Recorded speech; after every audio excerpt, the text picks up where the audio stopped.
Hey everybody. Welcome to this week's coaching call.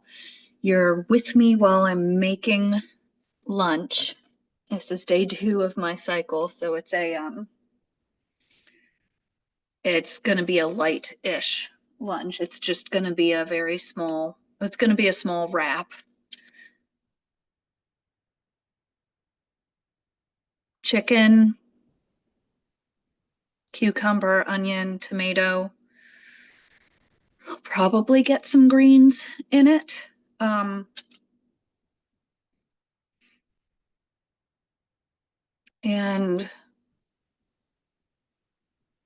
I think I'm going to go ahead and do oil and vinegar for it.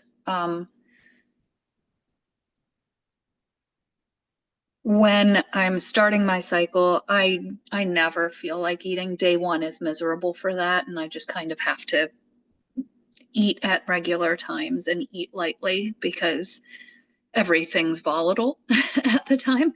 Day 2 is a bit better on that front, but I still need to just again eat kind of lightly, regular times, stuff like that. So you're going to be watching me make my lunch. And we're going to talk some more on identity. And today, I think today would be a good day to talk about surviving versus thriving, and the identity shift to move from one to the other. First, knives. Nick had sent off the knives, the knife set, the whole thing, to get sharpened. The company that he had done sales for quite a while ago, before I met him, before he even, I'm pretty sure this was before he even finished off his undergraduate degree at JMU.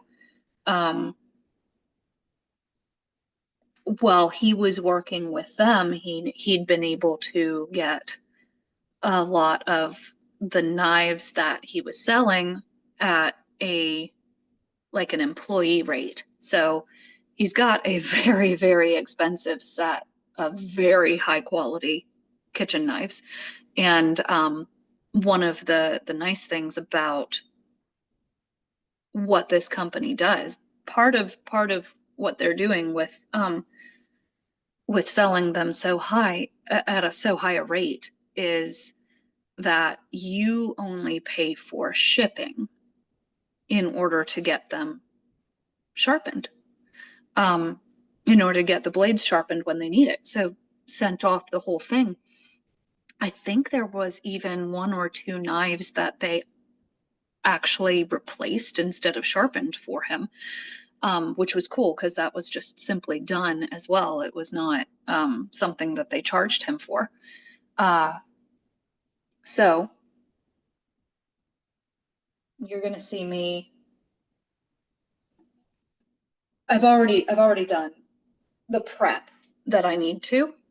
On the veggies, I just need to slice some of the chicken off, and I'll just do that on my plate. Probably break it up more by hand than anything.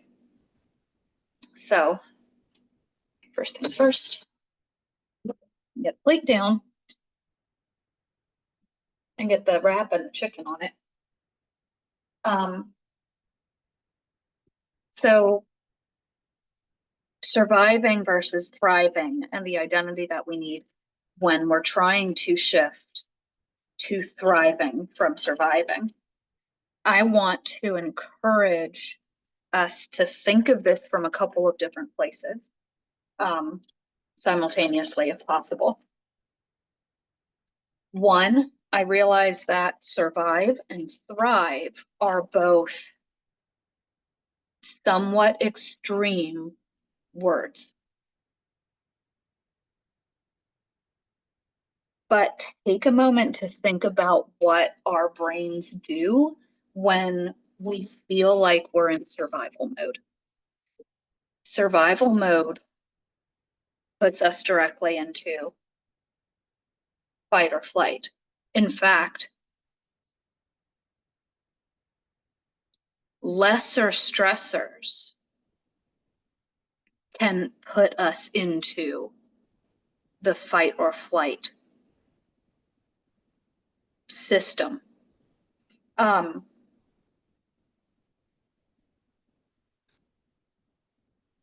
So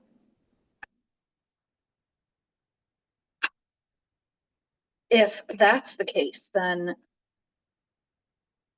survival versus thriving, we really don't have too much of a difference inside of us in terms of what our state of being is like between survival mode and how our brains handle regular and less regular stressors. Anything that is perceived as a challenge. So I believe it's genuinely reasonable to think of identity shifts from the survivor versus thriver standpoint. And two,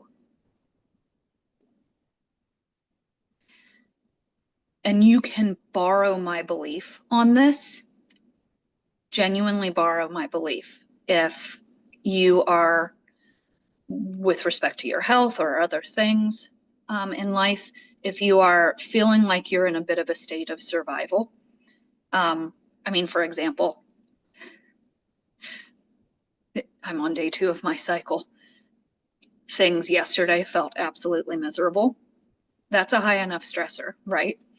When we get sick, when the people that we're responsible to or for, you know, like kids, we're responsible for kids. Significant others, we're responsible to them. If they're sick, we tend to dip a bit into survival.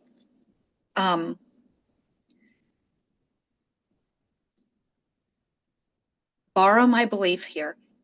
I fully believe that if we can sink into the calm of our self-awareness, then it is going to be a lot easier to shift to a thriver identity while we're within survivor mode. So remember, we already talked about how it is to shift into an identity that we need to put on in order to achieve specific results. We talked about that, I think, last week.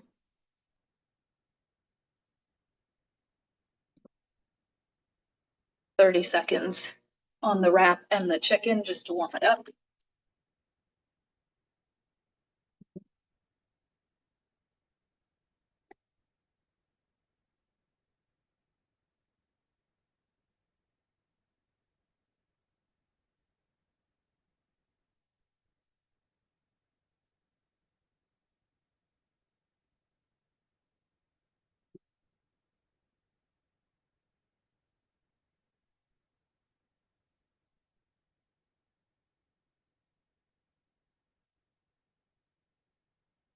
Okay, I've shifted priorities a little.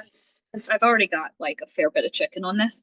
I'm gonna, instead of putting greens on this, I'm actually gonna go ahead and I'm gonna make a salad with greens and cucumber because the cucumber is gonna take up a bit of space on its own. So I'll do greens and cucumber over here and onion and tomato on the sandwich with the oil and the vinegar.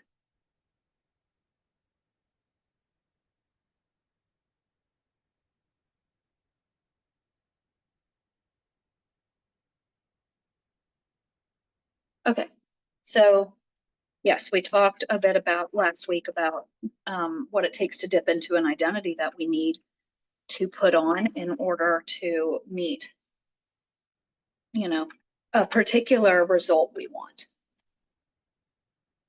When we're looking at survivor versus thriver,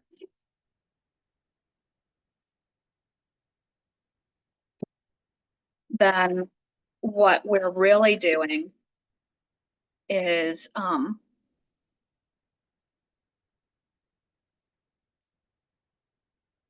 sitting in our survival mode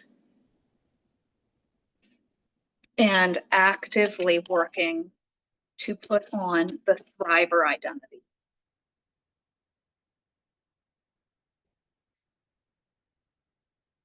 For example, let's say that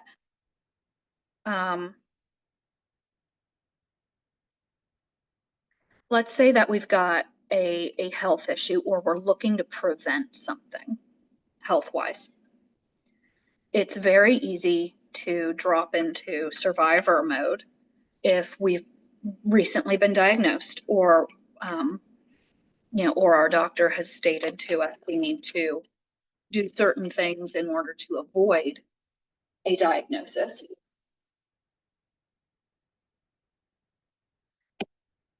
And while we're sitting there in survival mode, we are actively experiencing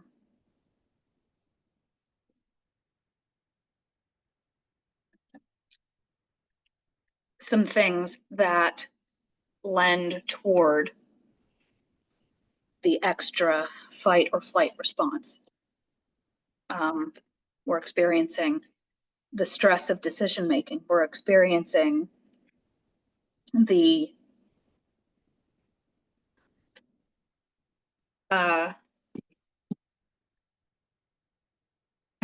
we're experiencing the grief of having lost possibly security, in our health.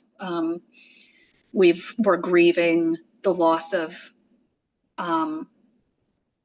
potentially some of the things we had found good about a situation that brought on the little salt, brought on the potential for diagnosis in the first place. We might even be grieving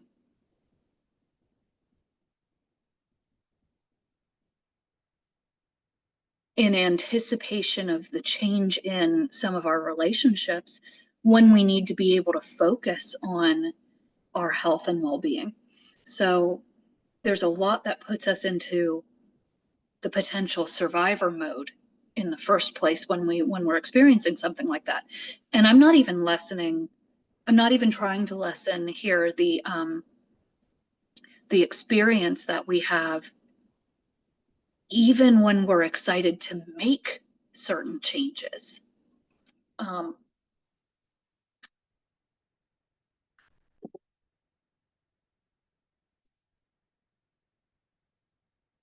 Little salad dressing for the greens and cucumbers. So when we are actively in survivor mode, it can take a bit of work from us to be able to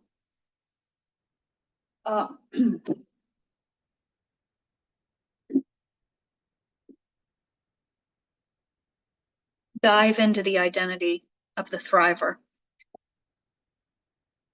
The thriver identity is still so much like any other identity we're putting on, where it starts with who we are in that vision story. So if we are in survivor mode, there's something we need to take care of. For example, preventing a particular health outcome, negative health outcomes such as diabetes or heart disease. The identity that we need to shift into as a thriver is the person who has successfully prevented or managed or reversed, a diagnosis like that. This gives us that wiggle room to actively imagine what it is that person does, what their life looks like, what differences there are between that identity and where we are right then in survival mode. And the purpose of this is not to make us feel like crap, like, oh gosh, there's so far we need to go for success.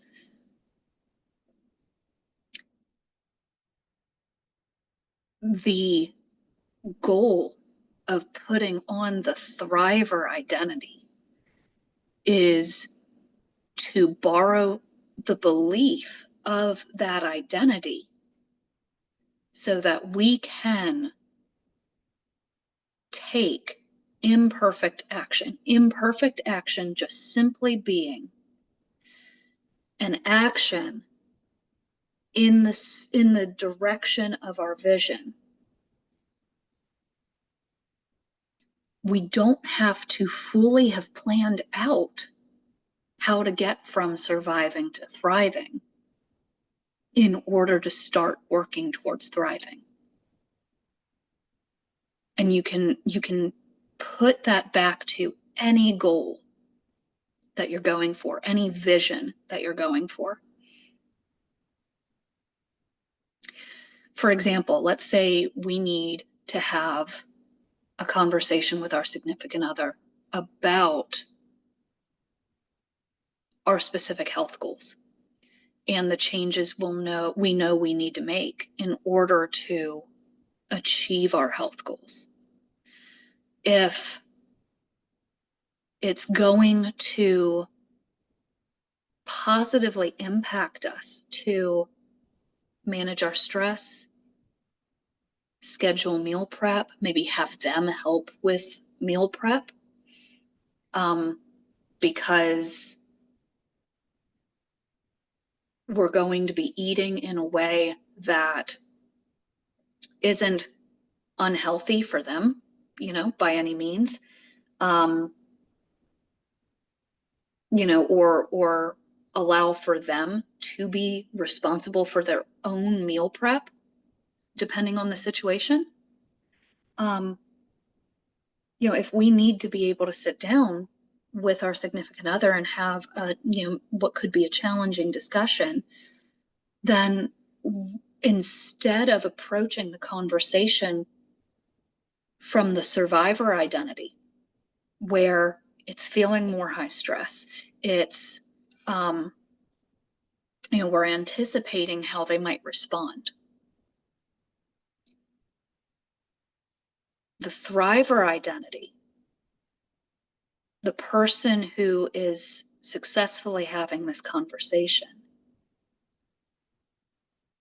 is calmer, more open-minded, is going to be curious about what our significant other might think or feel, but not to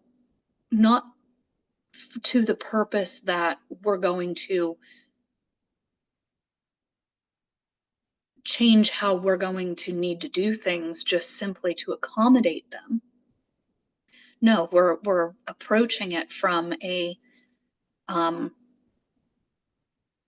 where is the middle ground standpoint. The thriver identity may very well serve as a facilitator for something like this between you as the survivor and your significant other as a teammate in this equation. When when we are going for our goals and we are coming from the survivor identity and moving into the thriver identity, we need to check in on our language. And remember, our language is anything that we are thinking, feeling, doing, or experiencing that isn't serving our vision. And it might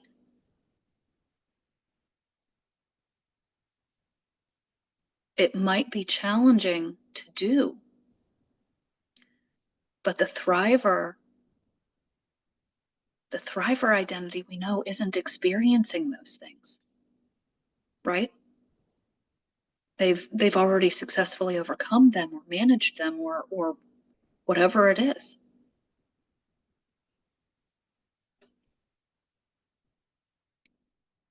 So how do we sink into the thriver identity? I'm going to give you like 2 or 3 things that you can do in order to do that. The first is identify and name that language, the stuff that's not serving the vision. And then the second step is to dive into your inspiration statements, dive into any flow switches you might need that are going to propel you into imperfect action. And then celebrate those wins because they're positive confirmation that you're moving in the right direction.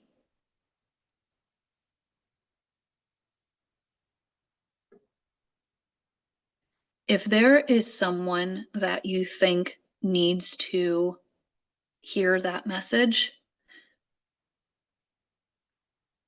I am open to you sharing that with them.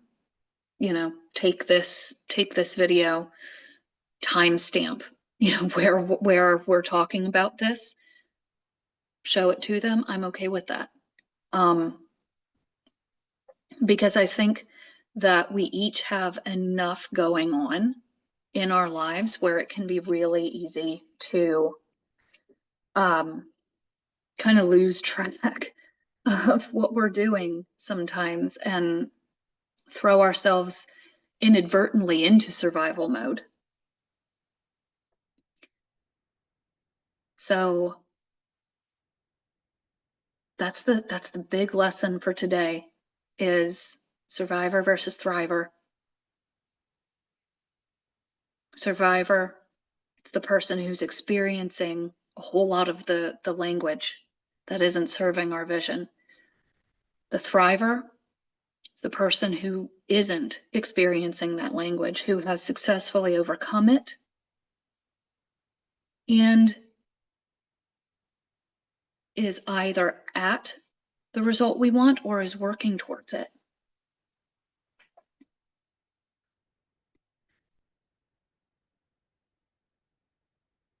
And I think that's what I've got for you today.